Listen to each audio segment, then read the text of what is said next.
Hi there! In this video I will demonstrate that the execution of GNSS spoofing attack has become simple. You just need a smartphone and HackRF transceiver. We will try to spoof the block's MAT module. It's widely utilized in the timing application and it has an embedded spoofing detection and mitigation algorithm. Let's check it out. First of all, you need to download a famous GPS SDR SIM project from the GitHub. You will find an already compiled Windows executable file in the release folder. The application creates a file with GPS baseband signal data, and we are going to play it on HackRF with Android smartphone. GPS SDR SIM requires ephemeris data. You can find it on the NASA website. Go to GNSS data, broadcast ephemeris data, daily, 2020, scroll down to the BRDC folder, scroll down and download the latest file. This should be the current data. In order to play the baseband signal data file, download and install the HackRF test application from the HackRF Android repository. You will find the APK file in the examples folder. Here it is. Okay, we have now downloaded the essential files. Next, run the command prompt and go to the folder with the stored files. Check the available options for the GPS SDR SIM software, and let's try to run it. Firstly, define an ephemeris file that we have already downloaded. We will simulate a static point with the following coordinates.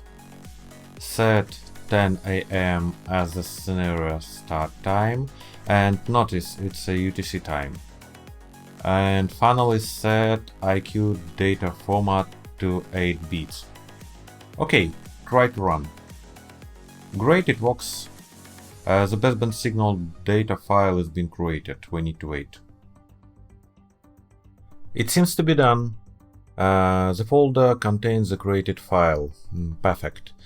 Now we need to copy the newly created file to the Android phone to the folder with the HackRF test application. It's already there. I have installed the application previously.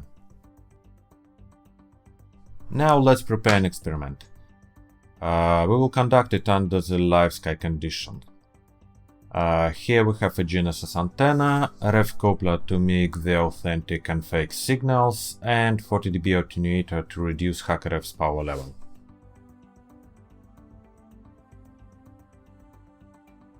The next step is set up the Android phone. Connect the HackRF via a USB host cable, run the application and check the connection. It works great. Set the sample rate to 2.6 MHz and the central frequency to 157542, and then enter the file name. Finally, the part we have been waiting for. We can begin spoofing. But before we start, let's see what the GNSS receiver shows. We use uCentral. It's the original software for all uBlock's navigation models. Here you can see that the receiver is configured to use the GPS, GLONASS and Galileo. And now the model uses 10 GPS, 10 GLONASS and 8 Galileo satellites. Then enable an embedded interference monitor and try to find a spoofing detection flag. It should be in the UBX NAV status packet. Here it is. Let's start the generation. It seems to be working great.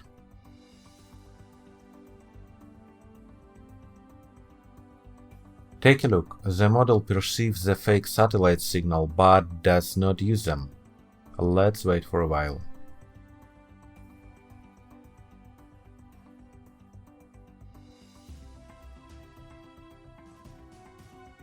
Okay, we can't accomplish a successful spoofing attack. It looks like the receiver does contain a spoofing mitigation algorithm. But take a look, the spoofing detection flag still shows OK.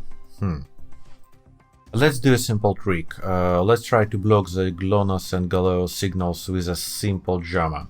We will use attenuator to make the jammer's power high enough to block the original signals but lower than the fake signal. turn the jammer on. Now we can see that the GLONASS and Galileo satellites are effectively blocked, but the receiver still detects fake GPS signals. Now wait what happens next, the crucial part.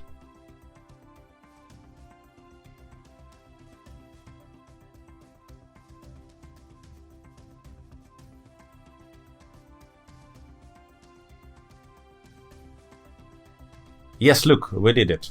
We successfully spoofed the receiver. You see, the coordinates have shifted, and what happened to the spoofing flag? Nothing at all.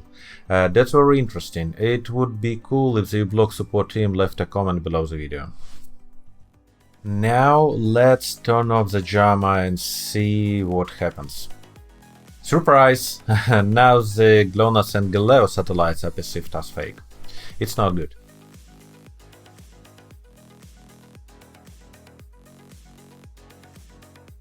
Okay, let's turn the spoofer off.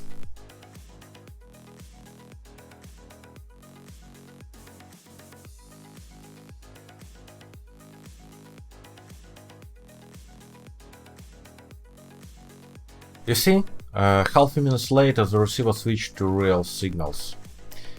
Well, we did a great experiment, I think.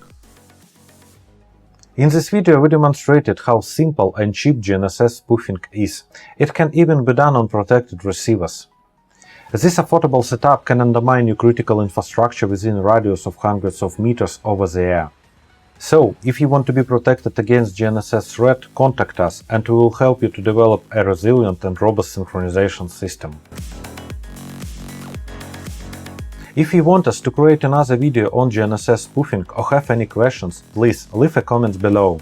And don't forget to subscribe to our channel for more GNSS spoofing content. Bye for now and until the next video.